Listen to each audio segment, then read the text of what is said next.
Nikki. Hey, Selena. Are you ready to kick off Designing Women? Boom, boom, boom. Episode 17. I think so. Okay, so this one, before we totally jump in, is called Nashville Bound. And we actually get to meet, spoiler alert, Charlene's family for the first time. It's been a long time coming. It has been, and we know she comes from Poplar Bluff, Missouri, and so she comes from the Ozarks. We also know that we've gotten some hillbilly references early on from Suzanne, and we actually even covered that in an episode 4, episode 4, Extra Sugar, and we talked about hillbillies, rednecks, and hicks. And so what I wanted to share that is kind of coming full circle here is randomly I ran across this documentary this week. It's called Hillbilly.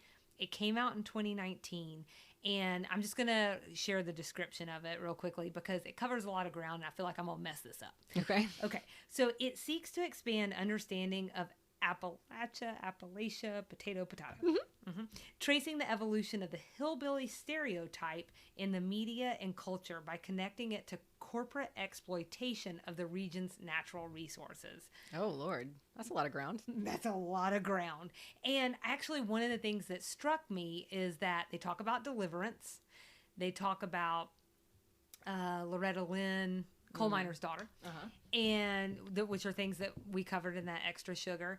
And actually, they threw in a lot of other media and cultural representations, and it just really struck a chord with me because it definitely, I don't know, they were hitting on a lot of the same notes that we were, why there's such a misunderstanding of Southerners in general, but, you know, definitely people from Appalachia, you know, the mountains, why there continues to be so much understanding, and it really puts a fine point on it. There's a lot more to it than that, but I just want to say for you, for listeners at home, anyone, if you have Hulu, I'm sure it's available through other means, but it is definitely available on Hulu. Check that out. Again, 2019 is when it came out. Ashley Jackson is definitely one of the people who was involved if you need a little bit more information there. And then the name of it is Hillbilly. So, yeah, so I just wanted to share that. And then beyond that little connection to the episode, do we want to like get bound for Nashville or the Sugar Bakers maybe? Okay, we'll get Nashville Bound, as the episode title is.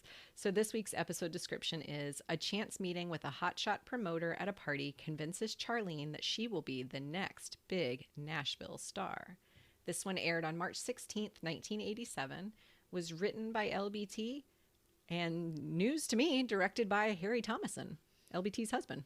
I noticed that too. So this is the first episode that he's directed. And then I also just noted when I was looking through his filmography, well, this wasn't part of his filmography, but he's from Arkansas.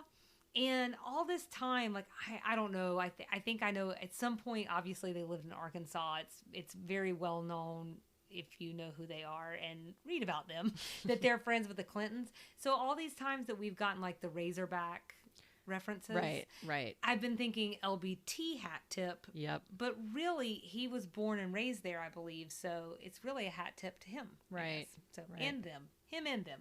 Him, them. There you go. Okay. Couple of tidbits of show trivia as well. I like these.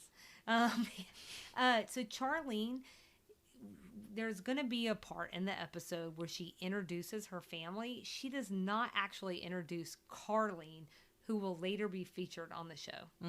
So, a nail biter. I know. I think that's a big point of contention among long-standing Designing Women fans. It does feel like something you should get right, but... Well, they had 11 kids? 12 kids? 11, I think. 11 people. They had some, like, 6 people to choose from. Couldn't they have picked one? You would think. The other thing that was a trivia point that I found was that slimy promoter, that piece of poop that we're going to meet in this episode, he is actually going to come back in a later season and play a completely different character. That's random. So put your glasses on, Selena. Let's see if we can spot him. Okay. All right. Why don't I go ahead and take us into this sucker? Let's do it. All right. So Charlene, the nuts and bolts of the situation is that she's getting swept up in a scam in this episode. Mm-hmm. Okay. So that's one thing that's going on. Also, Anthony is going to find himself in a peculiar love triangle. We'll get into it. In the cold open, we get these two big tent poles. Okay. First, Charlene's whole family is coming into town, and for some kind of Baptist convention, it's her parents. Oh, it's 10 siblings. Oh, okay, so there are 11 of them. Look, people, it's a lot of people. That's what we're trying to say. Too many. Their spouses, their children. Suzanne refers to it as a hillbilly holiday. I just assume it's sing-songy. I can't remember. I don't know. It's enough people that they've rented a bus. So it's a lot of people. That's how you know. Yeah. You know what I'm saying? Mm-hmm. Although the way I pack, I could use a bus. This second big thing, though, is that Charlene was at a party last night. She sang, not last night, but last night in 1987.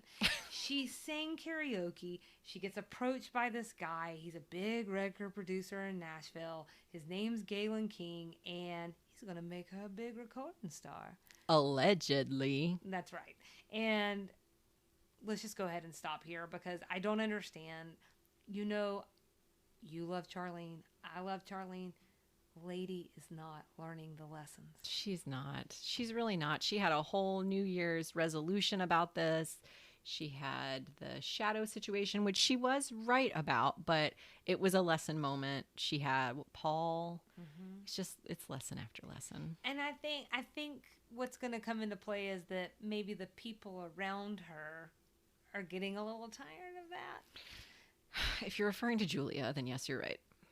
Okay, so I can tell by that note of aggravation in your voice that you might have some opinions, and you know what? I'm into it, and I can't wait to hear it. But before we do, let's talk about that peculiar love triangle. Oh, right. Okay. Right. So Anthony comes in after dropping off a sectional sofa at Felicia Mack's house. Now, Felicia Mack in this episode is actually married to Wendell Mack, and he's a defensive tackle for the Atlanta Falcons. You know, tiny people like defensive tackles. He's about my size, and I'm tiny in height. Anyways, Felicia invited Anthony in for lunch. Mm-hmm. That sounds nice. It doesn't it? Mm-hmm. That's just Southern hospitality. Sure. We've talked about that recently. Yeah. You invite people in for lunch. Yes. And you do that naked, right? All the time. Okay. That's the most polite thing to do. Look at you doing that and not skipping a beat. So obviously that was not normal though, right? No. So she was making some advances at Anthony. Mm-hmm. And, he basically, I think he drops to his knees and he begs her, please don't do this. Because Wendell is one big, scary dude. Bingo card. We're working on it, guys. We're working on it. Now, tell us what you're thinking about Julia. Well, Julia goes into this little diatribe about Anthony's situation. And I don't know what it is about you and Charlene that you get yourself into these pickles. Mm-hmm. And I got to say, first time we've watched this, Julia's had some moments that she's really rubbed me the wrong way. This one, just chill out, Julia. Go ahead, take several seats. Chill out. It's going to be fine. Don't be such a jerk to your friends. Yeah. Because Anthony is describing a situation he did not ask for. This woman answers the door naked, and he's just trying to do his job. Mm-hmm. Charlene's story here is a little bit different, but it's not always different. The thing that happened with Shadow, she was right. Mm-hmm. They described some other situations, car accidents, lightning strikes. Those are all considered to be bad luck. Mm-hmm. A lot of times. Sometimes you can prevent a car accident. We don't know if she was driving defensively. Who knows? But a lot of that stuff happens to a person, not because of a person. And Julia's just kind of being a jerk by saying that this is something they brought on themselves. She does. She says, what I don't understand is why these things are always happening to you and Charlene. And it just... I definitely think that she was a little rough around the edges. Julia herself is a little rough around the edges. Mm-hmm. And I think that comes in handy in a lot of situations because she does fiercely stand up for the people that she loves. But also, I think this kind of personality it can be really hard on people, and I think that's what's happening here. And I especially feel bad for Anthony because a lot of the things that he shared is just like some really racist crap happening to him. That's a really good point. So that's kind of annoying. But so Julia goes on to say, though, she says that this Nashville thing is going to be a disaster, and everybody's going to be in an uproar for days. Now, she's not wrong. She's not wrong. But again, it's about understanding your audience. It's about delivery of message, I've heard. It's about tone. And I think you can be right and not be an a-hole. Yeah. And she just soften it up a little bit, Yeah, man. Julia. Soften it up. Yeah. I did also note she uses her fold it in 5 corners and stick it where the sun don't shine line. Uh-huh. She said that to Reese before. Yeah. And I tried to look into this one. I put it in my unknown references and tried to look into it. And it refers to a conversation that Norman Mailer had with another person. And I will tell you the reason I didn't end up including it in my references is one, it was super like above my head. Like I'm not smart enough to understand it. It was like a 1960s reference to a talk show, like a political current events talk show. And this, they got into a heated discussion, he and this other person. And the other person said to Norman Mailer, why don't you just fold it in 4 corners and stick it where the moon don't shine, I think is what he said. And I just didn't really understand why they said it. And then as I was typing up my notes, I was like, I don't think anybody else cares. Like, it's not relevant to Designing Women. It's not even really that interesting. So I left it out. Here I am telling you about it. Well, I think that's interesting, though, because it is such a specific line to hear twice. It is. I mean, that's why I notated it. Yeah. I notated it. So I just seem like, why in the world? So I think at least knowing that this comes from some other like kind of pop culture reference, and very much so, I think tells us that I'm not trying to call Julia old because she's not in the grand scheme of things, but we are seeing someone who's a little bit older than the other ladies in the office, and I think that sometimes her references are a little older than other people in the office. If it makes you feel better if this reference went over your head, the reason I know who Norman Mailer is because of Gilmore Girls. So if that makes you feel better. I think maybe that's why I knew of him, and then that's the extent of what I honestly just got a little bored looking into it and trying to piece it together. I'm just going to be real honest. So, in addition to that wonderful line that we get again, Julia turns around. She's begging them in her most dramatic fashion, it's Julia, to please not answer the door when trouble comes a knocking. And then, because it's Designing Women, there's a knock at the door, and here's Wendell Mack. He ain't happy. But in a shocking turn of events, I was a little thrown by this. It's not because his wife was throwing herself at Anthony. It's not because of anything that you would normally think it was. Like, I just assumed that he was going to be in there saying like Felicia said, that Anthony was trying to make a move on her. Right. And basically, he's insulted because Anthony turned Felicia down. Yeah, man. They got an agreement. Yeah. They've got an agreement. He lives his life. She lives hers. And he just wants her satisfied. This is the most progressive thing I've heard on this show so far. Really? Not that girl from the last episode propositioning Reese? I don't know. I don't know, for whatever reason, like, I was like, I mean, it doesn't work for me, but I don't know. I'm like, I like it. It was a twist that I wasn't expecting. Yeah. So he tells Anthony that he better put a smile on her face and leave her satisfied. Put a smile on her face. I cannot get the way he says that out of my head. He was a tad aggressive, but maybe not as aggressive as Julia. Also, in true Designing Women fashion, like 2 ships passing in the night. Wendell's leaving, and this Galen character is coming in through the door. Sure. Julia gives us her thoughts in a not very blunt way. Just kidding. In the most blunt way. She says, "Yes, Mr. King, we've been expecting you. Unfortunately, we're very busy, so I'd appreciate it if you just go ahead and do whatever you're going to do. Like cheat us, rob us, kill us. Just get it over with." He's such a scumbag. I'm all right with this. Turn your aggression on him. Oh, yeah. That's cool. Although if this was a real shot, she would have really just screwed things up for Oh, Charlene. that's true. That's true. So, but he actually is a scam artist, so it's fine. It all works out. Yeah. So he's name dropping like crazy. Yep. You know, he's talking about Waylon Jennings and all of this, which brings me around to this point. Please stick around, everyone, for Nikki's extra sugar. She is going to be telling us a little bit about all of the name drops in this episode, because Waylon Jennings is the first of several, and not even really the first. Well, the first name drop, but not our first reference to country music. And we're going to learn a thing or two. Hopefully. Oh, if you're in charge, we're going to learn a thing or two. I hope so. So get ready. But anyway, so he knows Waylon Jennings. We're all very impressed. And, you know, Charlene is really, I think, trying to bring everybody around. Like, you know, like, this is legit. No, it's for real. Yeah. So she starts having like this open conversation that she should probably be having with him privately. And he's like, yeah, it's going to cost a couple of $1,000s. Right. I mean, I'm not going to lie to you. This is the first she's apparently hearing of that. It's okay, though, because it's going to get her a couple of songs. Sure. Good. And some local clubs. There's going to be talent scouts there. Okay. And then also a No Frills demo tape. And he's going to get a cut. Right. Again, he's not lying to her. It's all true. And you just see, like, the eyeballs darting back and forth, you Right. know. But Charlene is bought in. Missing lines alert. Apparently, he was supposed to sing a few bars of some song. And I'm just going to say, good cut, LBT. Good cut. I think we should give Hulu credit for the good cut. I mean, they're the ones that are cutting it. Or Sorry. network TV. We're not sure. Sorry, LBT. Yeah, that's right. We only have She included it in the some script. hints. Yeah. He sang. We missed it.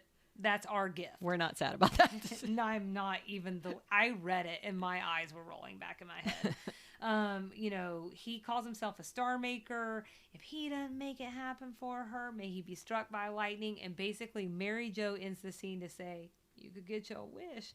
Her dog was struck by lightning. So this next part of the show is all about the girls continuing to worry about Charlene. Charlene shares why this matters to her so much, and her family comes to town. Anything else you would add? Big picture?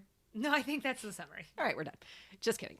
Yeah, so when the scene opens, some of the women are sitting around kind of worrying about Charlene. And Mary Jo in particular brings up the National Enquirer and the women who are on the cover of that magazine who find out they're pregnant by having a baby.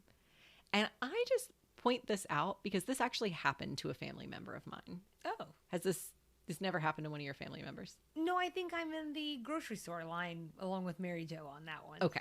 Yes. So my cousin's wife, as legend has it, this happened to her. She did not find out until like 9 months into the pregnancy when she thought she had I'll make something up, gallstones or something. She's actually pregnant and had a baby. How old's the kid now? Oh. Why do I always toss you the one thing. The one thing. Teenager. Did you She's not teenager hear me age. say legend, Selena? Legend. They do still have the child. She is a teenager now. And they only have one child. So do with that what you will. But I just wanted to point that out because this thing really does happen to people. But her whole point had nothing to do with my family. Her whole point, sure? as much as I would love to believe, her whole point had to do with the fact that Charlene is just that person this stuff happens to, which is sort of counter to what Julia was saying in the opening scene. This is Mary Jo acknowledging, like, God, Charlene just has a bad run of luck. Right. Weird things happen to her. Right. So Suzanne then asks Anthony's opinion. He's come into the room, and because he's an expert in con men, I mean, he's been to prison. So she wants to know, how legit do you think this guy is? And I think it's fair to say he doesn't think he's legit. No. He gives a very obscure reference. So obscure. But it's fair to say that what he means is this guy's totally full of crap. There you go. And I think we'll probably, if it's not on your list, it's definitely on mine to talk about that reference. Also, he's got his own problems because he's headed back to Felicia. So he doesn't have time for Charlene's problems. He today. has no time for this. He's got to go back to Felicia's and hope she doesn't open the door naked. So while he's leaving to go back to Felicia's, Galen and Charlene come in. They flounce in. I'm gonna put it out there. They're flouncing in. They've had a very good day. Anthony tells Charlene how good she looks because she's got a new pair of Tony Llama boots. And she is very excited about them. Galen gets them on discount. So if the other ladies are interested, they are not. Nope. They are. They could get a pair. I think what comes out of, he gets ready to leave. Galen is really only there to serve as like a reminder of Galen. I think it's that, but I think part of him leaving is I think he realizes he's not a crowd pleaser. He's reading there. the room. Yeah. Do you think he cares? I don't know he cares, but I don't know. I think he thinks because they're a little swifter, and not as trustworthy. I think that he probably knows that they're ready to tear him apart and tear holes in his story. I think that's a good point. Very astute, Selena. He leaves, but not before revealing that Charlene has bought him a gift, a tie clip. I mean, she didn't buy him a car. She bought him a tie clip. But the other ladies are like, dude, don't buy this guy gifts. They just see the money going, I think, and Yeah. it's just it's all red flags for them. And if I guess maybe part of it is if like he's courting her, why is she courting him? Right. I mean, I get it. She's nice and she does say like, you know, he's got to look snazzy. Right. You want your rep to look good and put off a good vibe for you. But Suzanne, I think, is the one who ultimately asks her, like, what's your obsession with this? Like, where did this come from?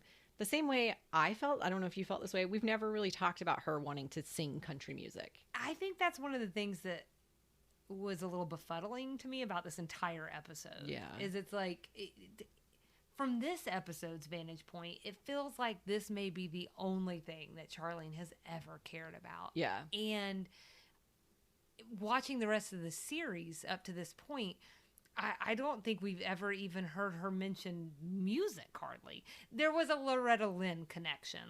Like, we might be related. Right. But it wasn't like, and that's so perfect because I've always wanted to sing. Because every Saturday night I'm working the clubs trying to get a job. Exactly. Right. So they ask her, you know, like, what's the deal here? And she reveals kind of a sad little story. You know, she mentions her mom. She mentions that her dad says that Charlene's like her mom. They're both sort of dreamers. They have stars in their eyes.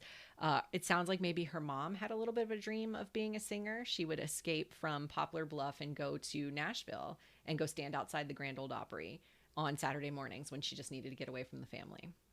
Really wish I'd looked up that drive time. I'm curious how long that is, because that sounds like a nice little piece to get away from your family. Well, we'll figure it out. Maybe we'll know by the end of the episode. But so it was important to her mom. And then she tells this story about her and her brother going with her dad to the bank at one point. And her dad's looking for a loan. And they're sitting there waiting for this like highfalutin bank man to decide their fate, whether he's going to give them money or not. And she's looking at the hole in her brother's shoes. The man ultimately tells them no. And she thinks to herself that she wants to make her dad proud. She never wants him to have to sit there holding his hat in his hands, looking down at holy shoes again. Yeah, it wasn't necessarily the best connector point for me. To like the rest of the plot line. But I really did like this story. I don't know. There was something that was sad, but also kind of beautiful about it.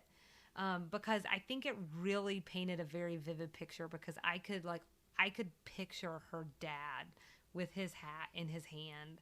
I could almost picture like the silhouette of that and just how, I don't want to say like broken, but how upsetting that must be for you or how overwhelming her family must have felt. You got a mom that's like, if I had 11 kids, 10 kids, whatever it is, 11. I'm driving a long way away. About 4 hours on Saturday morning. Is that what it is? It is. Okay. Are you sneak Googling over there? So I think like, yeah, that is an overwhelming point with that many kids, that many mouths to feed. And for whatever reason, if she feels that kind of responsibility over her family, I think she's painting a really good picture there. But I don't know. I think it's the timing where we're getting this information, and the fact that it does feel a little haphazard. Yeah. That it's all coming now. Yeah. All that said, now we know they've told us. Right. So that's why she cares so much now. So I think the women are sort of like, All right, fine. Like, you throw out your family, you throw out making your dad proud. Also, you probably do have to be a millionaire to take care of 11 people. Yeah, that's true. Plus parents. Oh, it's 27 people all in total. It's a lot of people, guys. So anyway, the next part is the Frasier reunion, is what I call it. Yeah. It's when all 26 people, I'm going with your number now, all 26 people show up at Sugar Baker's. Oh, I said 27. You just killed off Tommy Ray. So this scene is, my notes on this scene are largely just a bunch of observations and then the quote from where Charlene introduces her family. Take us through. So my first observation, which may not be fair, but it feels weird to me that Mary Jo is Charlene's best friend and she's never met the Frasers before. I stand by that. I just think that's just odd. They say they feel like they've known her. Yeah. It definitely is for me, but my best friends I've known since I was staying in their parents' homes. Right. So, but yeah, I definitely see where you're coming from. Mm-hmm. Suzanne gets called out for calling them hillbillies. Finally. I loved it. That was like Redemption City for me. Charlene's dad says, "Oh, nice to meet you. You're the one that calls us hillbillies, right?" And Suzanne does not know what to do. I love that it was so matter of fact. Yeah. So Charlene says, like, don't worry about it. He's been called a lot worse. And, or no, he says, don't worry about it. I've been called a lot worse. And Anthony says, so have I, which is the nice entry point to Anthony. And Anthony becomes relevant because he adopts Charlene's family a little bit later in the scene. Mm-hmm. So Charlene introduces her family. It is a lot of people. And I'll just say Jean Smart nailed the introductions of everyone perfectly. But then she makes her apologies. She has to leave. Mm-hmm. She's got to go to the club. Mm-hmm. So then as she's leaving, Wendell Mack is back. Because it's designing women. Right. He's mad again. And he's just really angry because Anthony just continues to not sleep with his wife. When is Anthony going to get the hint? I know. It has not been subtle. I know. Well, Wendell Mack told him right to his face. And Anthony just, in this amazing twist, without missing a beat, says, like, are you completely uncouth or what? You're doing this right here in front of my family? And Wendell Mack's looking around the room and thinking, something's not adding up here. And Anthony proves that it's not a joke. He's very serious. This is his family. He sets up a whole backstory about how he ended up with the Frasers, and then he proceeds to nail the introductions. He says, these are my sisters, Marlene, Harleen, and Darlene. This is Darlene's husband, Joe, and their kids, Joe Jr., Becky, and Dawn. This is Harleen's husband, Dennis, and their kids, Mindy and Danny, and Jess and Edward Lee. And these are my brothers, Frank, Dwayne, Odell, Robert, Virgil, and Billy Hugh. This is Frank's wife, Velma, who's expecting. And this is Dwayne's wife, Emily, who's expecting. And their kids, Margaret Ann and Dwayne Jr. This is Robert's wife, Cynthia, and their kids, Buford, Brenda, and Bobby Ray. And I think you've met Harold Thomas. So amazing. Just nailed it. And I mean, in the same, it like perfectly mirrored Charlene's. Mm-hmm. So it was like he just like absorbed. Exactly. Just absorbed everything that she did. He did the same sing-songy. I mean, because it was so cute the way she did it in the first place anyway. Yeah. And then for him to just absolutely mirror that was awesome. And then I think we find out a little bit about who Charlene's parents are here. Mm-hmm. Because the other flip side of that is after he does that introduction, he's like, basically in a very wholesome way says to Wendell, so if you want to stay around for a cup of punch, we can probably do that. And then he was like, well, Mom, Dad, is that okay? And then in an instant, they're like, well, son, that's up to you. And I just think I think Charlene would have totally played along had she been there. And I think that just kind of shows the kind parents that she came from, because this was obviously somebody that matters to Charlene. Right. Charlene matters to them. And I think I think people see Anthony's light. Mm-hmm. Also, either that or he's an evil mastermind. It's unclear now that he was able to do that fast. And if somebody was able to remember 250 names the way he did just then, I'm on their side. Yeah, I'm not messing around with that person. Yeah. That's creepy. So they may be hillbillies, but they know what they're doing. Uh-huh. And that's really it. Julia's very impressed with what just happened. Anthony kind of explains that he's been in situations like this before, and he's had to ski down Bandini Mountain a time or two himself, just like he said that Galen did. That's right. And I actually do have one note here that I realized. Mm-hmm. So when we did that extra sugar and we talked about Charlene's parents and we had that whole conversation about disparaging terms for Southerners, I called him Norvell. Oh, her dad. It's and we were like, not Norvell, silly, Norval. Nope. It's Orville. Like, I guess like Orville Redenbacher. Okay. Yeah. So this is why the scripts are so helpful. Yeah. These Southern accents, people, I just can't understand. And then, but they call him Bud. So this is all very Southern too. You got like 18 names. I mean, whatever. I'm familiar. Yeah. And then, oh yeah. And then, her mom's name, they call her Dot in episode 4. Here they introduce her as Ione. Yeah. I don't know. Ione. That's why they call her Dot. I love Dot. I think that's a delightful name. I do too. Can you just start calling me Dot? If you really want me to. Perfect. You can call me Todd. It's just the backwards of Dot. Oh. No, I'm calling you Sally. That girl. We're going to call this last act, Nikki, Meet Me in the Club. It's going down. Okay. That's a good name. So some people may not know what that is. So if you don't know what Meet Me in the Club, It's Going Down is, I highly recommend that you Google that and have a little taste of mid-2000s. Okay, so in this scene, though, it opens up on Charlene, all kidding aside. It's very sad. She's by herself in the club. A sad, dingy club. Yes, and as any 35 or 36-year-old can tell you, you do not want to see the club when you don't have a few drinks in you. And the lights are on. Yeah, nobody ever wants to see the lights on in a club. No. It's a bad place.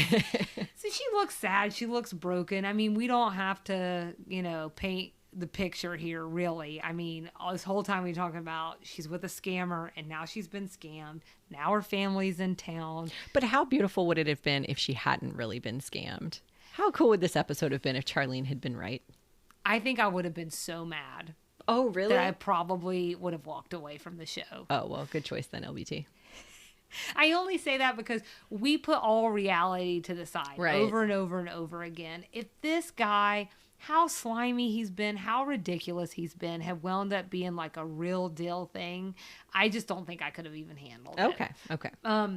But it's depressing to see her sitting there. It is sad. She's got her whole family there. It sounds like her family doesn't come into town a lot. Yeah. So on top of all of this, and I don't mean this in a mean way, but the sob story that we've gotten earlier, we know how much weight she feels on her shoulders for all of these reasons. I think she's at a pretty low point.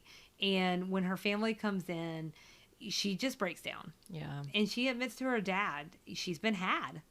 I did not mean to make that rhyme.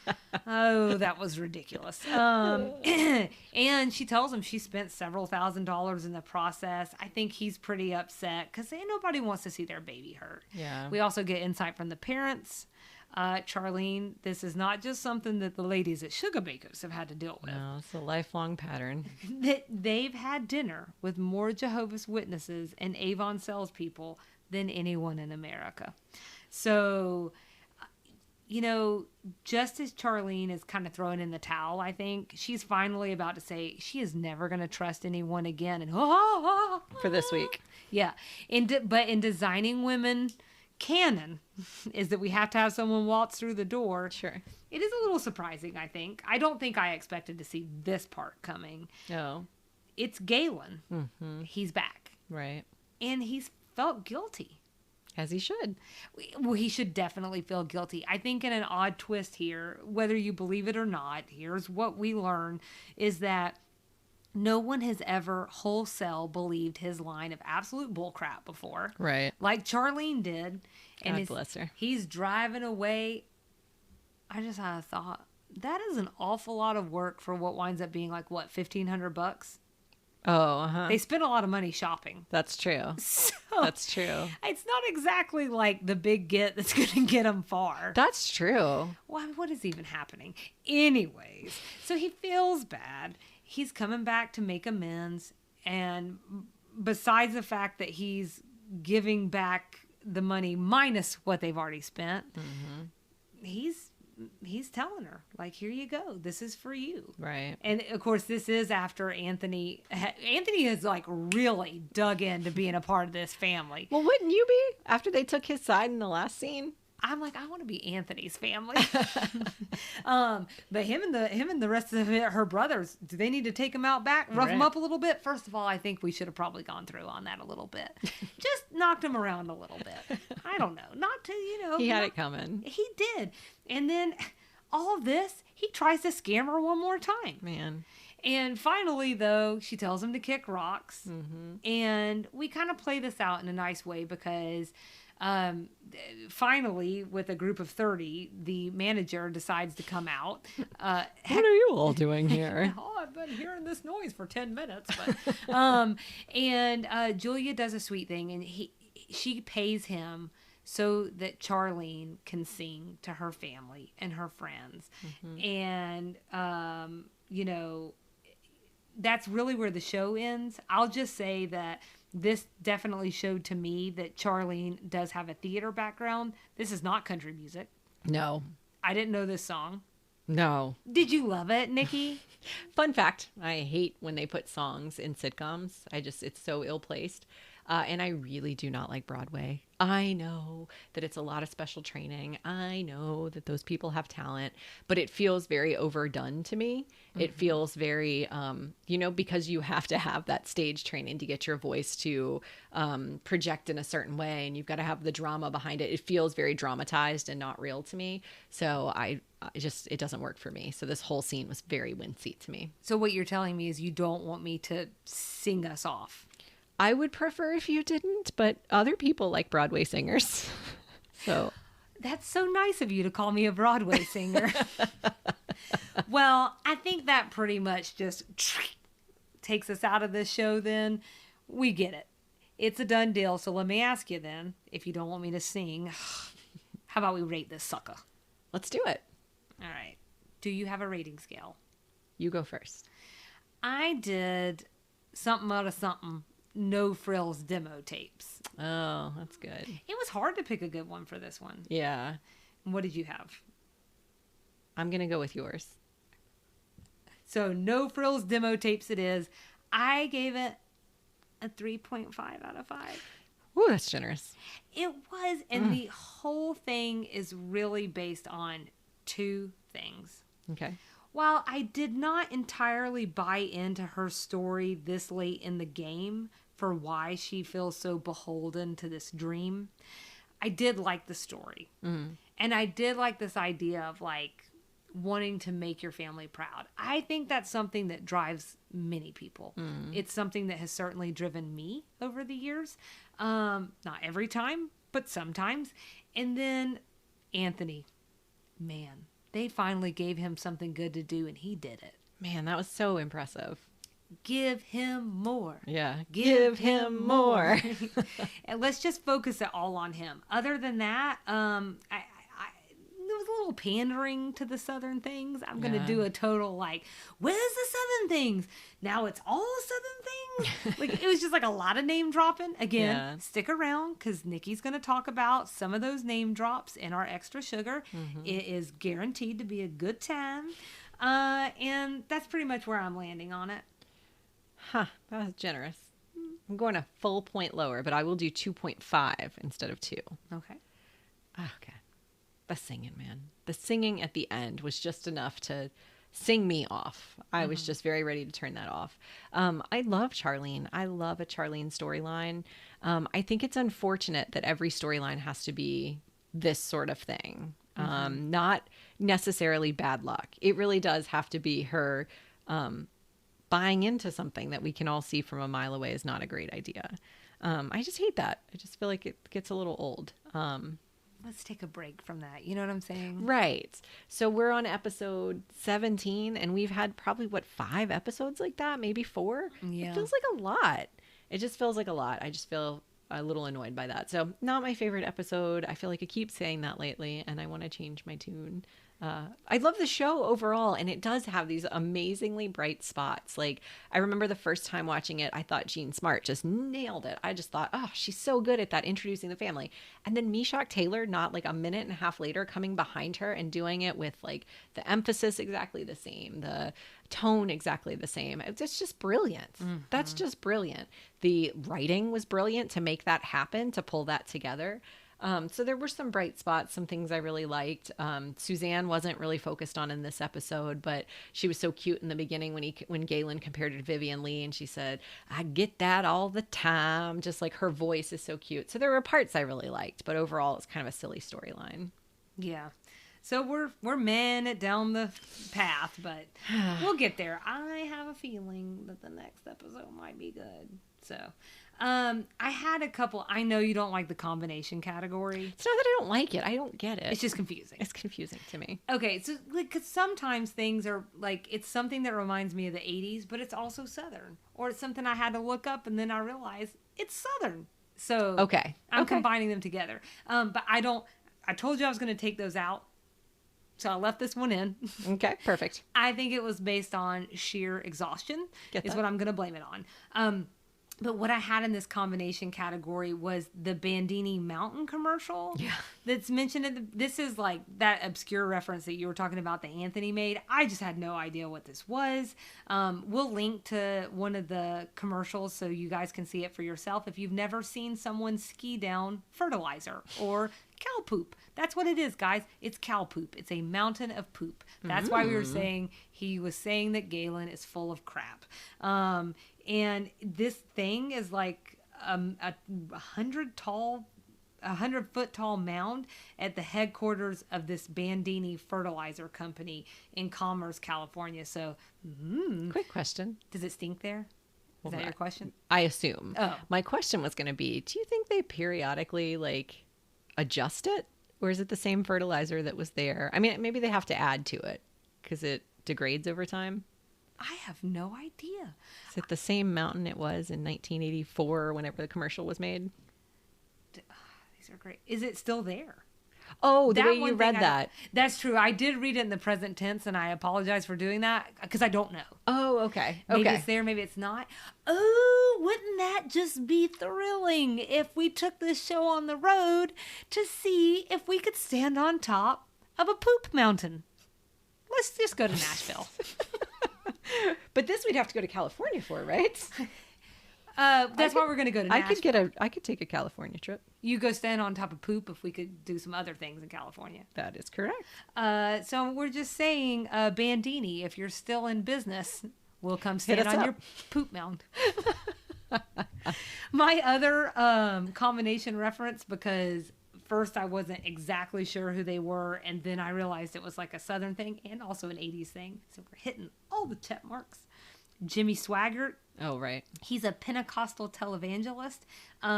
He had a little prostitute scandal bubble up in the following year after this reference was made. Okay, so I don't think that Nikki is laughing at Mr. Jimmy Swaggart, and I don't even think that she's laughing at the fact that he had a little scandal. I think she might be laughing at the fact that I called it a little prostitute. And I just think that's where you're going to end. And then you keep going. Well, oopsie. Just like a little prostitute scandal. Sorry, Jimmy. Sorry, prostitute. It was a rough year, 88. So 80s things. What you got? Chain letters and Avon ladies. Okay. Yeah, the chain letters thing threw me. Yeah, it was a little weird. I'm not sure what was happening there. I don't know if he was going to cut her into a scam or if there was a way he was going to send. I don't know. Maybe he just wanted to send her a chain letter. Maybe. So many options on the table. I only have one thing, which was this space shuttle keychain. Oh, right. Because he said he's on the list to go up. So on a rocket. So I just figured, like, was there a list? And maybe I was getting the wool pulled over my eyes. But In '84, President Reagan really did sign some Commercial Space Launch Act, and it mandated NASA to encourage private spaceflight. So Yeah. Maybe there is some like basis in truth. Anyways, I don't know. He's a piece of crap. He's making stuff up left and right. Yeah, this promoter is just not my favorite. Southern things. The Atlanta Falcons, our local hometown football team, and the word naked. That's it.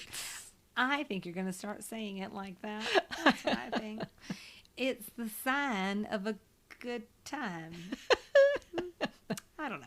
All right. So they mentioned at the top that the reason her family is actually coming into town, it actually wasn't even to see her. It was for some Baptist convention. And I'll just say there really is a Southern Baptist convention. That is actually what their organization is called. It's like has to do with their structure, but also there literally is an annual meeting for the Southern Baptist Convention, and it's held in different spots. This year, coincidentally, Nashville. How strange. I don't know. It's like kismet. It keeps popping up in the universe like it's meant to be. I mean, I don't know about the convention, but like this podcast is what I'm trying to say. Right. Our stars are aligning. It's very exciting. You're going to run through a lot of country music stuff. Yeah. So I'm going to not touch that one, but we did get a mention of moonshine. The term Bubbas, referring to Charlene's brothers. Just saying, I've known a lot of Bubbas. Same here. Okay. And then I'm like, does that make sense for someone who's not from the South? I don't know. It's just a nickname, guys. It's just a nickname, and it's this random nickname that we apply to all kinds of other names. There's probably no consistency in. I've known a Mike who was called Bubba. I think his name was Mike. Paul, Bubba, all kinds. No this consistency. Bubba, that Bubba. They're always like really popular, though, I feel like. Bubbas? Yeah. How could they not be? Bubba's just kind of a, I don't know, lovable name. Maybe you're setting your kid up for success there. Yeah. I don't know. Vivian Leigh. So we got that mentioned. She is actually British, but she plays one of the most iconic Southern characters ever in Gone with the Wind. And then also we get a Stuckey's mention.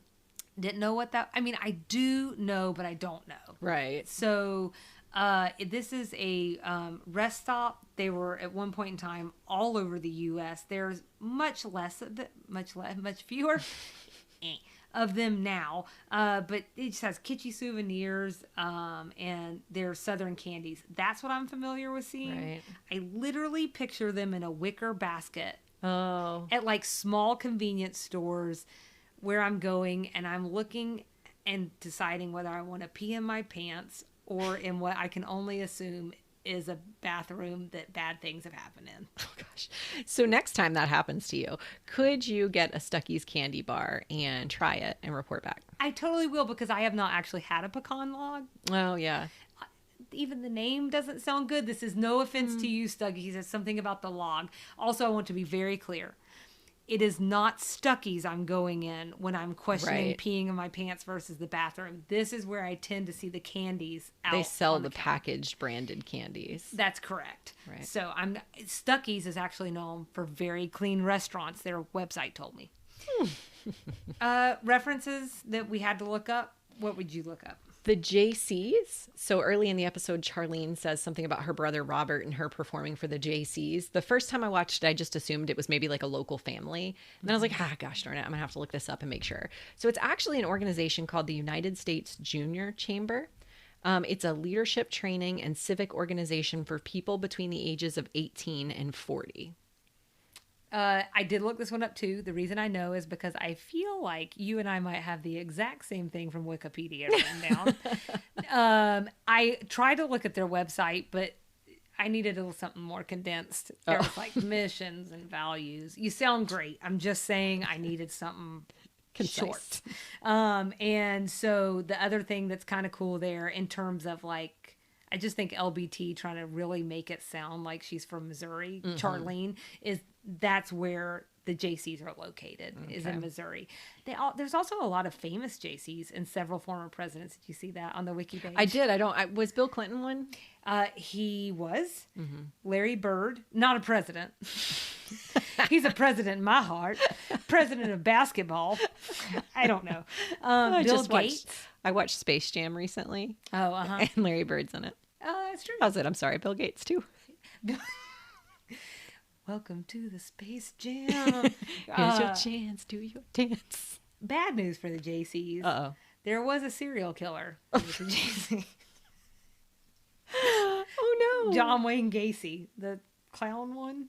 Oh my gosh. Maybe I did know that. Yeah. I ended up down a bad rabbit hole on that man. That's nothing against the JC. So I just want to say I couldn't help but type that one up because I mean he's like one of the most famous serial killers of all time. Google it or don't, because it is pretty terrifying.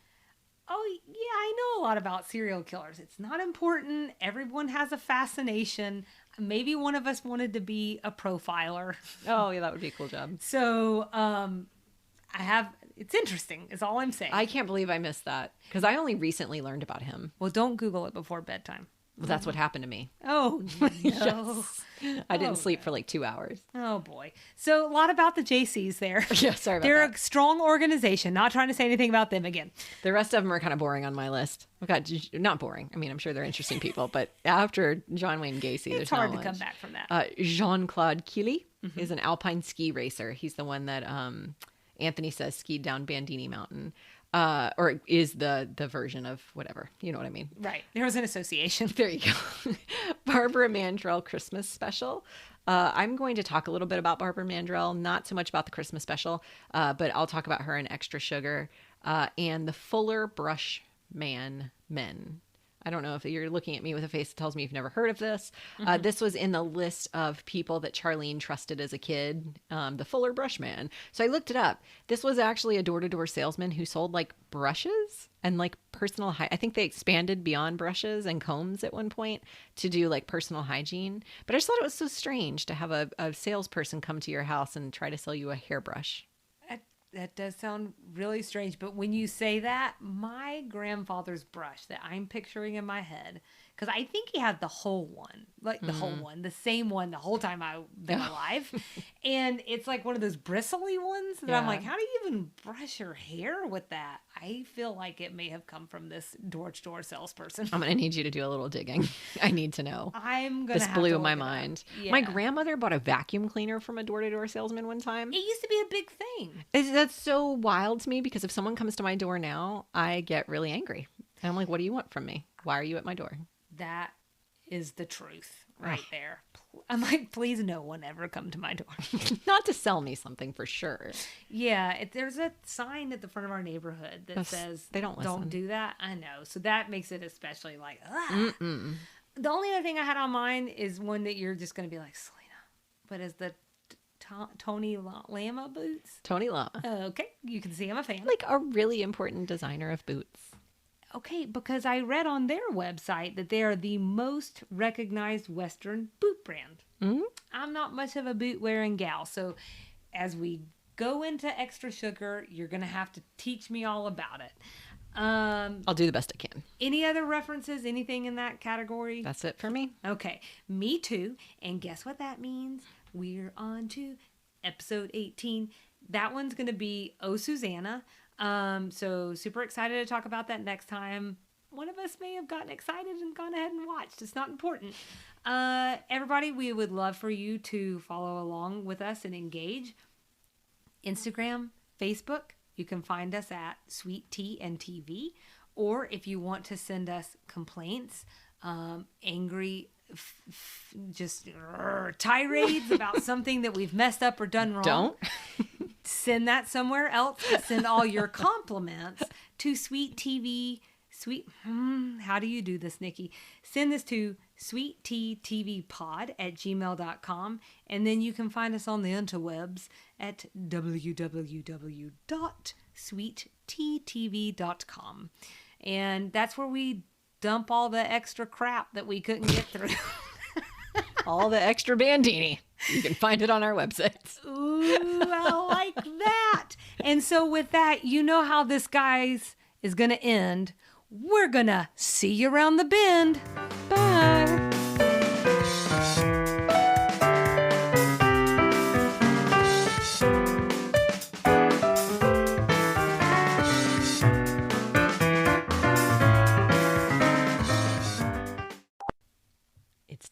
folks, it's time for this week's Extra Sugar. I'm calling this segment Name Dropping and Bebopping into Country Music. Ooh, that sounds like a honky-tonk good time. I've toyed with the name a little bit. I thought I would workshop a couple other options. That's the only one I really came up with. So hopefully it works for you, Selena. Love it. And if it doesn't, keep it to yourself. Got it. So what I wanted to do this week is I wanted to talk about every country music name drop in episode 17. And then learn a little bit about how they got their starts in country music. Because this episode was all about how unrealistic it is that Charlene could have been heard by one producer in one party, one performance, and that was going to make her a star. Now, is that something I need to keep up with as we go? I think that would be a good idea. Okay. I think it would be a good idea. I've got my fake check marks out and I'm ready to roll. Perfect. So let me ask you before we start, do you remember any of the name drops in this episode? Oh, they were dropping. They were dropping all over the place. Yeah, I think that was one thing that we talked about a little bit earlier, was just the fact that there was a little like country pandering almost in this episode. But that's okay, because now we get to have this really cool conversation. Waylon Jennings, I definitely remember. Loretta Lynn and Dolly. Dolly, man. It's just not a conversation about country music without Dolly. That's right. So I do have those on my list. And I have a couple extras that I think you'll find interesting. So the first one I wanted to mention is Tammy Wynette. She was not name dropped in this episode, but her song was. Her song Stand By Your Man, which is the song that Charlene sang at the dinner party that got Galen's attention. So Tammy Wynette wrote and recorded that song in 1968. Tammy Wynette, who passed in 1998, is considered the first lady of country music. In the 1960s and 70s, she charted 20 #1 Billboard country chart hits. Wow. 20 in 2 decades. Yeah, that's a lot. That's a lot. Yeah. But before she became famous, Wynette worked as a waitress, a receptionist, and a barmaid. And she also worked in a shoe factory. I don't know if it was a Tony Lama boot factory. It was a shoe factory. In 1963, she attended beauty college in Tupelo, Mississippi, where she learned to be a hairdresser. Fun fact, she continued to renew her cosmetology license every year for the rest of her life, just in case she ever had to go back to a daily job. Now, see, that's the kind of work ethic that I really appreciate. Yeah, that's crazy, right? And so she also, just interestingly, has a daughter who is also a performer, and she's a nurse, I think it is. She also continues to renew her license just in case. It's nice to have a fallback. So in terms of how she got her start in country music, so it was while she was working as a hairdresser in Midfield, Alabama in 1965 that she sang on the Country Boy Eddie TV show in Birmingham. So she would get up and sing from 6 to 8 a.m. and then go to work as a hairdresser. You know, the thing about that really strikes me is like what a different time period that was. Yeah. Live singing on the radio. On TV. Oh, that's right. On TV. A morning show. I just want to make everything the radio. I know. I keep doing that too. So that's, man, she's just like an ambitious lady. Yeah. And she, I think at this time she was also a single mom. So I think that's worth throwing in as well. But so she did that for a while and then headed to Nashville for a record deal. And she got a lot of no's. I want to say somewhere in the range of like maybe even a dozen no's before she finally got a yes and signed with Epic Records in about 1965. So not an overnight sensation. That's what I would say. But goes on to be, I'm sorry, did you say the first lady, the queen? The first lady of country music, yep. Okay. Maybe the queen. I don't know. We can call her the queen. I think know. that might be somebody else. I would call it Dolly. So the next name drop we got was Waylon Jennings. So Galen says he throws a big bash for old Waylon every year at the Al Edco Club. For the rest of us, Waylon is known as one of the founders of outlaw country. Between 1966 and 1995, prepare yourself, 54 of his albums charted on Billboard's top country albums, with 11 reaching #1. Oh, Could you imagine making 54 albums, much less having them be successful? I'm going to be really honest with you. I can't imagine making 54 of anything, except I guess we should probably be eyeballing 54. Yes, 54 podcast episodes. So Jennings started to play the guitar at the age of 8 and first performed at age 12 on the radio, after which he formed his first band, the Texas Longhorns. He left high school at age 16, determined to become a musician, and worked as a performer and DJ on several radio stations throughout Arizona. In 1958, this is wild to me. In 1958, Buddy Holly, who was like a pioneer in rock music and rockabilly music, arranged Jennings' first recording session. I guess their paths crossed at some point, and so he arranged for him to record and then hired him on to play bass for Buddy Holly.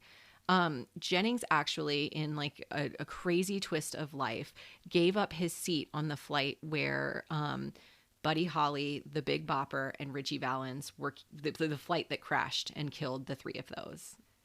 Are you familiar with that flight? Well, I'm sitting over here, like, just thinking about that is, like, probably on every monumental top 10 music moments, right? I mean, we have a famous song that is still, that I think even probably little kids know today, which is American Pie. I mean, that is just like a milestone of milestones of milestones. And what a group. Right. Right. It is a huge event. It's actually in that song, American Pie, and it just in popular culture is known as the day the music died. So Waylon Jennings, amazingly, was supposed to be on that flight, gave up his seat because someone else was sick and he wanted to share and let him fly. Unfortunately, Waylon made a comment as they were leaving. It was a joke. He made it as a joke to a friend and said, "I hope your plane crashes." Then it did. I only bring that up to say, after the plane crash, he was pretty scarred. And he kind of gave up. I'm covered in chills. Oh, well, he sort of gave up and he moved back to Arizona.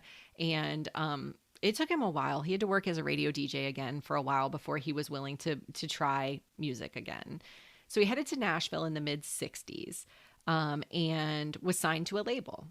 So weirdly, if you've ever heard any of Waylon Jennings' music or if you've listened to anything I've said about him being a country artist, he was originally signed as a pop folk singer and failed miserably.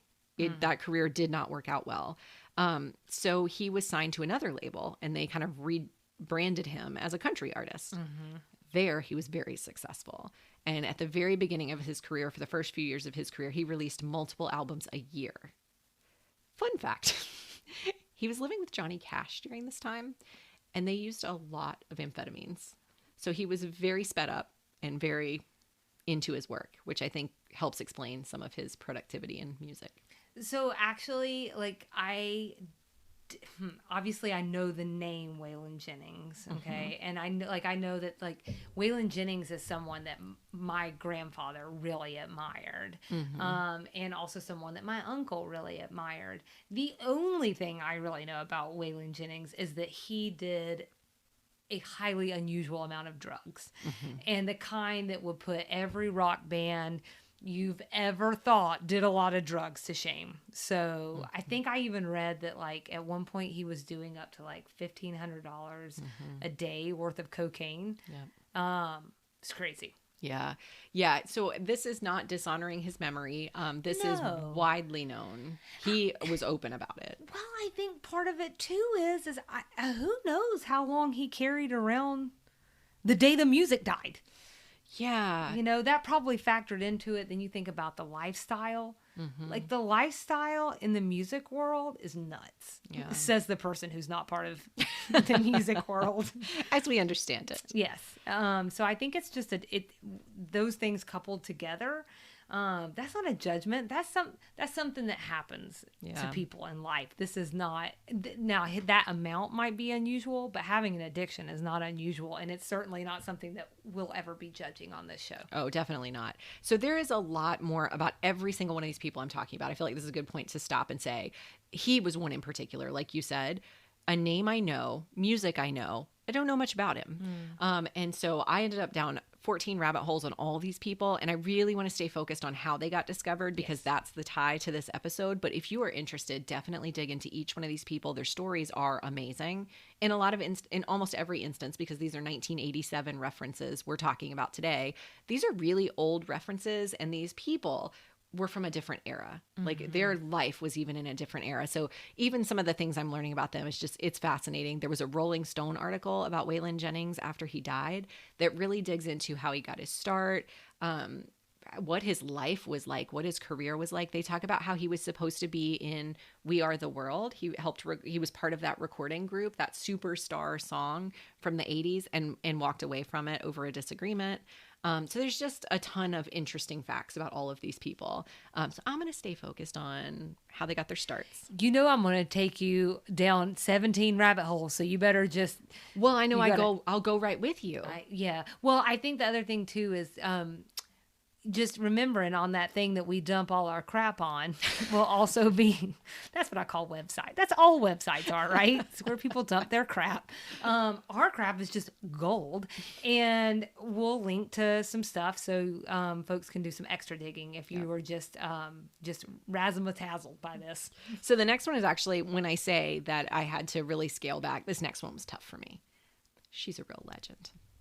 She is the queen of country, by the way. She is. I thought so. Dolly Parton, the queen of country. And so, Selena, we're from the South, and we've probably both spent a lot of time in Pigeon Forge, Tennessee. Mm-hmm. You've been to Dolly World before? Dollywood? Not Dolly World. I love Dolly World. It's all Dolly's World. Okay. I have been to Pigeon Forge a number of times. I've never been to Dolly World. Is that right? No, that's why I wanted to propose at some point if we keep this thing going. Okay. Okay. So Dollywood is a theme park in and around Pigeon Forge, Tennessee, that Dolly Parton started. Point being, I feel like we think we know everything about Dolly. Mm-hmm. So you're inclined to skip over some facts, but I don't know how much people know about her. So I'm going to start at the beginning and share a couple things along the way that a lot of people may not know about her. Anybody that doesn't want to hear about Dolly is not a friend of mine. Oh my gosh, no way.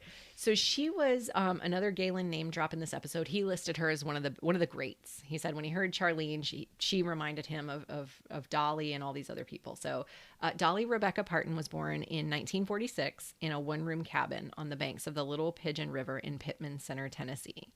She is the fourth of 12 children. Charlene can relate. Yeah. Wow. Because it's interesting, I'll just share that her mother's 11 pregnancies, the 10th pregnancy was twins, in 20 years, made her a mother of 12 by age 35. Nope. Mm-mm. It's crazy, right? I'm 35 and I have 2 kids. 12? She had 10 more kids than me. I'm 35. I don't even have a fish. So. Oh, I'm 36.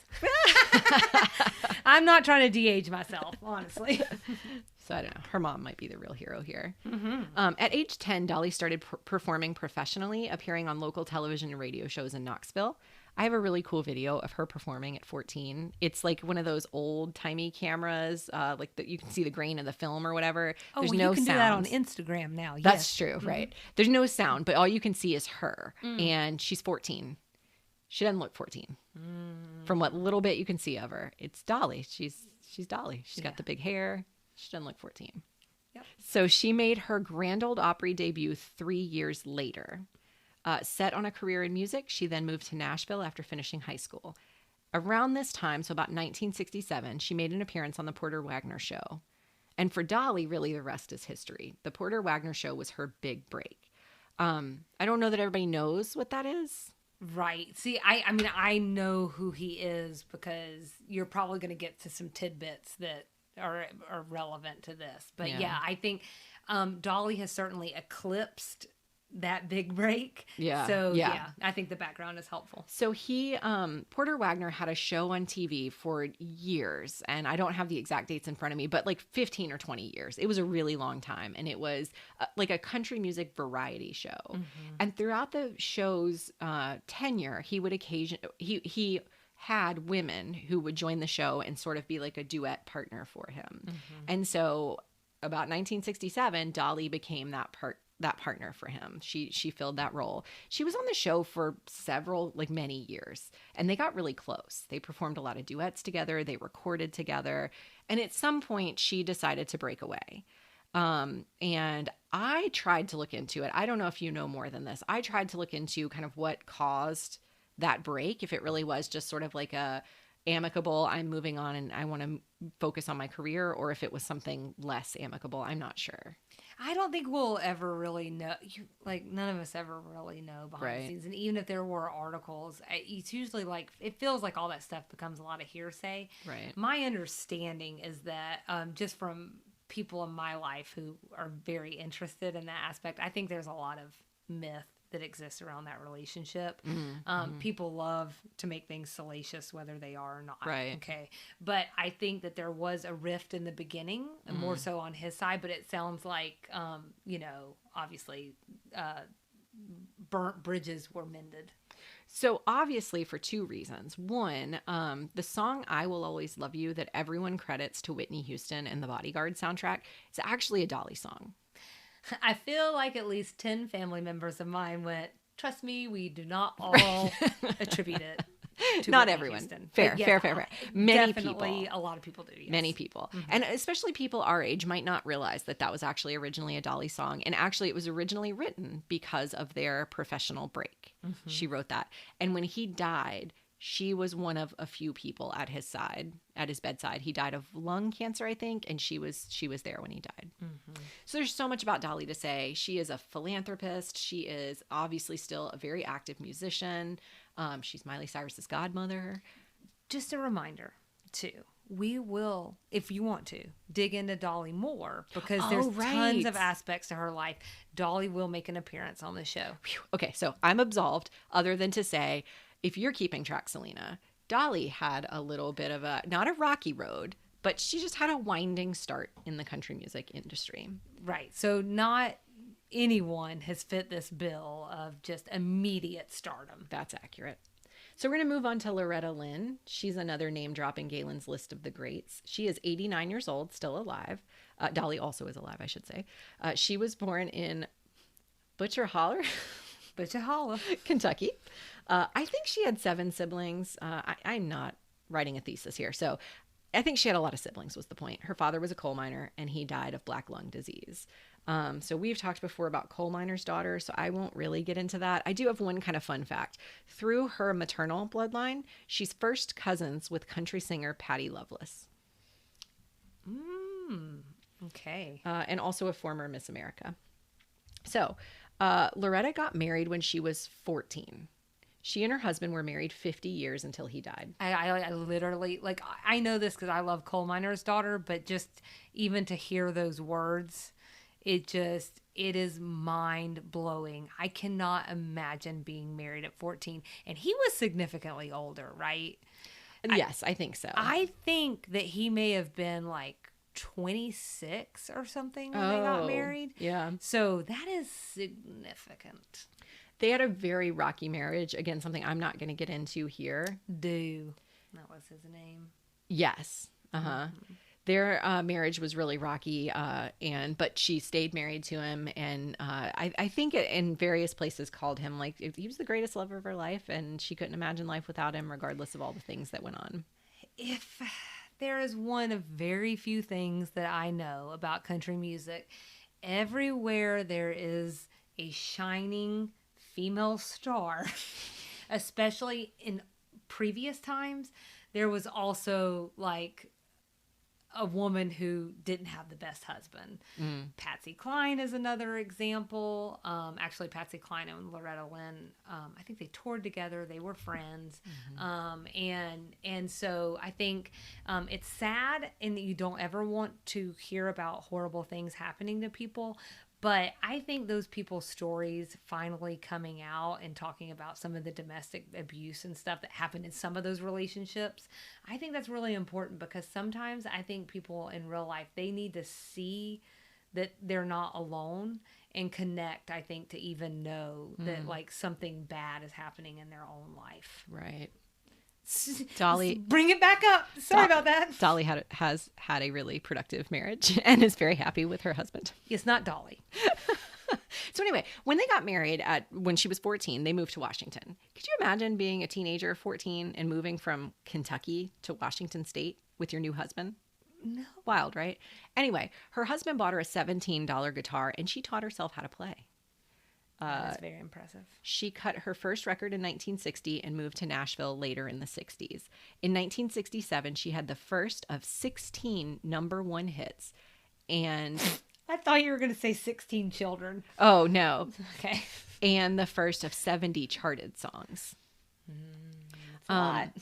I will say, though, 2 years after her twins, Peggy and Patsy, were born, Lynn became a grandmother at the age of 34.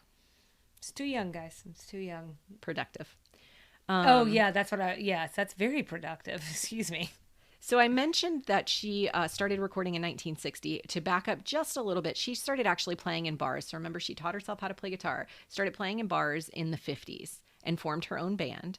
She won a wristwatch in a televised talent contest in Tacoma, Washington. And her performance was seen by a Canadian producer who ended up establishing a record label after he heard her sing. They went to Hollywood, and that's where she cut her first record and signed her first deal in 1960.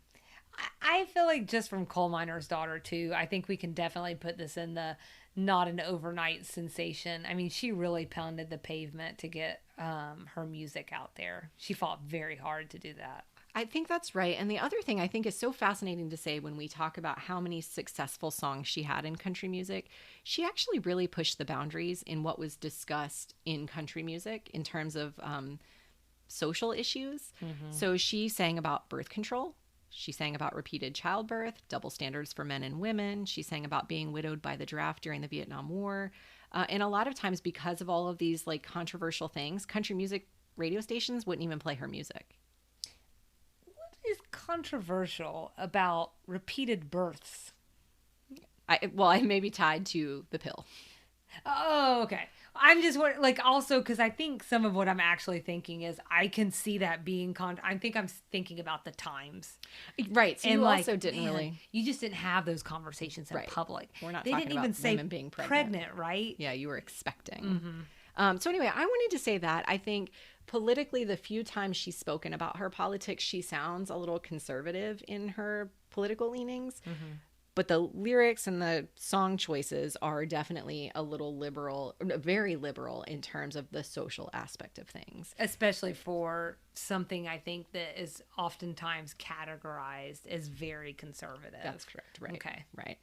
So the next one I wanted to talk about is Barbara Mandrell. So again, this was the name drop from that scene with Charlene's family when they, I think Mary Jo said, having that family over isn't a social event. It's a Barbara Mandrell Christmas special. Mm-hmm. So Barbara Mandrell is the oldest daughter of a musical family. She was reading music and playing the accordion when her sisters were infants. That would have put her at about 7 years old. A 7-year-old with an accordion. How cute. That's cute. That's cute. 6 years later, so she would have been about 13, she had become so adept at playing the steel guitar that her father took her to a music trade convention in Chicago. And while she was there, she caught the attention of record producers, session musicians, and popular musicians. People really liked her. Mm-hmm. So in addition to the accordion and the steel guitar, she had also learned to play so the pedal steel, but also the lap steel. And my voice is rising because I'm not super familiar with all these things. Uh-huh. I'm more familiar with these: the piano, the saxophone, the banjo, and more. In fact, she played the pedal steel guitar for Patsy Cline, who once wrote to a friend that Mandrell was, quote, a 13-year-old blonde doll who plays the steel guitar out of this world. What a show woman. Wow. So Mandrell toured at the age of 13 with Cline, Johnny Cash, and George Jones. That is, she was a wide, open-eyed 13-year-old, I guess. She would have had to have been. It seems almost to think about, because I put on one of those Christmas specials just to see what their family was like, and I think they're definitely portrayed as like this wholesome, like. I imagine the Osmonds. I think that's country Osmonds, maybe, you know, and so I'm just picturing them with these big partiers, and also like just think about being a parent, like your 13-year-old. Yeah, that's a lot. So that's a lot. Yeah. So she moved to Nashville in the late 60s, and within 48 hours of a nightclub appearance near the Grand Ole Opry, she received offers from recording contracts from 6 record companies. After signing with Columbia in 1969, she had her first chart hit, a remake of the Otis Redding classic, I've Been Loving You Too Long to Stop Now. Love me some Otis Redding. The last thing I'll say here about her, again, because it's interesting, is that she retired from performing in 1997. She wanted to focus on her family. So she walked away from her career, but the Grand Ole Opry continues to list her as a standing member. She's only one of a few people who have been allowed to maintain their membership without either performing regularly or having a medical incapacitation. So they've made a special exception to let her remain as an Opry member. Which I think is really something, since off mic, you and I have had a conversation about how that's probably the person that we were like the least familiar with. Right. In fact, I think when I've heard of her, it's usually about these Christmas specials. Yes, I think I've heard that reference before. But yeah, I did not know really anything about her before I started researching this. No, and I don't feel like I knew maybe one of her songs. I don't know if that made any sense. So to be clear, like I knew one song, I think, and the rest, and there's a lot of them. Yeah. I don't know any of them. I mean, I know I'm not a country fan, but I still know stuff about music enough to, Right. you know. Right. And I think I've mentioned before, we did not listen to country music really when I was growing up. So if she retired by 97, there's really no reason I really would have known of her. But these other people you've just heard mentioned they're just legends. Yeah. These are not country music legends as much as they are just musical legends. Right. So the last thing I wanted to mention is not a person, but it is a name drop in this episode, and it is hugely influential in country music. It's the Grand Ole Opry. I just mentioned that Barbara Mandrell is still a member, and I just want to mention that because if you're not into country music, that reference might be lost on you. It might be something you've heard of, or maybe you've never heard of it. Right. And for me, I learned some things about the Grand Ole Opry. I thought it was a musical venue. It is. But it also is America's longest running radio broadcast in history. It started as a weekly American country music stage concert in Nashville in 1925. 1925. And it didn't replace, but it's not as old as the Ryman, right? Which is like another. Not sure. I'll look it up. Okay.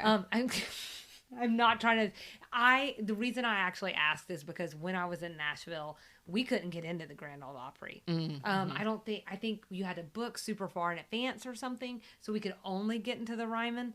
And I don't mean to say only, because I'm going to tell you, Nikki, again, as not a country fan, I can't imagine how I would feel in the Grand Ole Opry, because in the Ryman, I felt incredibly moved. It is just like, it is almost like being in like a cathedral in Europe. Yeah. But on the country level. Right. Yeah. Right. So the Opry has been around a really, really long time. One of the things to know about it, and this is where Barbara Mandrell is relevant, is that regular performers at the Grand Ole Opry can be inducted to the organization as a member. So when management decides it's ready to invite a new member, essentially they ask a current member to ask them on stage live in front of people to become a member. Right. It's a huge honor and a huge deal. That's right. Yeah. That's right. And it's the biggest deal. It's the biggest deal. If you're in country music and you've made it when you've performed at the Opry is really the bottom line. So performers have to stick to a regular performing schedule. That's part and parcel to being a member. You have to agree to perform regularly. It's at least 12 shows a year. And it originally was 26 shows a year in the 1960s. And they've kind of inched down over time. Could you imagine 52 weeks in a year, 26 times you have to perform? I mean, you think about like a touring star. Yeah. How is that even possible? And I think it's Saturday nights. So that's a big concert night if you're touring. Yeah, it's tough. It does seem, though, like it's nice for keeping some really good talent local. I guess. So I see the rationale for it. So you always have like a really good crop of like talented people, because that's like, you know, if that's like the place, you want the best people there. And could serve as a reason to bring people in so they can see new talent coming up. Yes. So you come to see Kenny Chesney and you get a performance by Taylor Swift. There's some strategy there. One other thing I'll just say in terms of membership is that duos and groups remain members until all the members in the group die. So okay. There are 66 living members in standing. And I wanted to say finally, this is just kind of like interesting history news. The Grand Ole Opry will straight kick you out if you run afoul of their rules. And this is relevant probably to Waylon Jennings, though he's not on my list. Hank Williams Sr. was banned after repeated drunkenness and unannounced absences from shows. Unfortunately, he died a few months later, I think largely due to his addiction. So that's really sad. Johnny Cash was also banned for 3 years after a drunken, violent episode. It's not funny. It's the nervous laughter. And well, then the violence is. We're going to go back to Jerry Lee Lewis, because when he played at the Opry, and we mentioned, because Charlene has a deep love for Jerry Lee Lewis, we talked about him a long time ago, how he originally was kind of a rock and roll star and reinvigorated his career in country years later. When he finally played at the Opry, he used some really bad language. He used the MF word. He proceeded to play 5 times the length of a normal Opry set, and the crowd ate it up. They absolutely loved it. He was not kicked out, but I can imagine that the person managing that show that night was a little panicked. Sure. So all this to say, hopefully that taught you something about the Grand Ole Opry and about country music in general. I think you were keeping tally. Was Julia right? I think Julia's right. I don't think it's not to say there's no luck in becoming some kind of a star, but I think people are really working overtime to get these kinds of positions. So this idea that you're just plucked from obscurity is very rare. I think it's really rare. I think they spend a lot of years honing their craft, meeting new people, meeting different people. Some meetings don't work out for them. Some meetings work out really well. And so there's probably just a lot of yes you have to say. Yeah. So there we are. Well, That's thank it. you. You're welcome. Thank you for letting me geek out on country music for a little while. Yeah, and I'm gonna go do some extra digging. There's a lot, and we'll, like Selena said, we'll drop some in the show notes. But with our crap for this week, that's it. That's all. Thank you for listening. This is this week's Extra Sugar.